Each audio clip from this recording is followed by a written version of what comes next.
महात्मा ज्योतिबा फुले यांच्या नावाने एक टीव्हीवर सिरियल चालू आहे.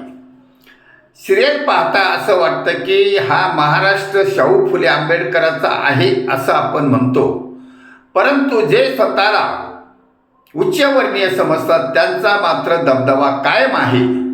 तर छत्रपती शिवाजी महाराजांच्या राज्यानंतर लवकरच पेशवाई सुरू झाली आणि त्यांनी आपला दबदबा कायम ठेवला. तो आजही दिसून येतो. आपण जर टी व्ही खोलला तर जे नावं येतात ते तेच आहेत. मिलिटरीत आम्ही होतो तिथं पण अधिकारी पदावर तेच होते. आता मी कोर्टात काम करत असताना सुद्धा वरच्या पदावर तेच आहे. आणि राजकारणात सुद्धा जरी ते 3-4% असले समाजात, परंतु उच्च पदावर ते आहेत.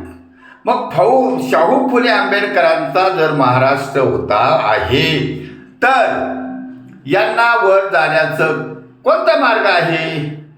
केवळ शिक्षणाचा मार्ग आहे. तो शिक्षणाला चिकटून आहे. तुम्ही आम्ही शिक्षणाला चिकटून नाही, केवळ वृथावल्गना करतो, रस्त्यावर उतरतो, शाहू फुले आंबेडकरांचा महाराष्ट्र म्हणतो. त्यासाठी समाजाने जे महात्मा फुलेंनी कथन केलं ते महत्त्वाचं आहे की विद्याविना मती गेली, मतीविना गती गेली, गतीविना क्षुद्र खचले. ह्या जो त्यांनी सांगून दिलं त्याला 150 वर्षे झाली. मग आजपर्यंत आपण त्याचा अवलंब केला नाही, याच्यामुळे अजून तेच चालू आहे. त्यामुळे कोणाला जाती धर्मावर नाव ठेवू नका, परंतु स्वतःचं उन्नती करण्याकरता तो महात्मा ज्योतिबा फुलेचं सिरियल अक्षी पाहावं आणि त्याच्यावर काम करावं. शिक्षण शिक्षण शिक्षण शिक्षण हे वाघिणीचं दूध असतं आणि कायद्याचं शिक्षण हे सिंहणीचं दूध असतं. हा सैनिक समाज पार्टीतर्फे आम समाजातील नागरिकांना सल्ला देण्यात येत आहे.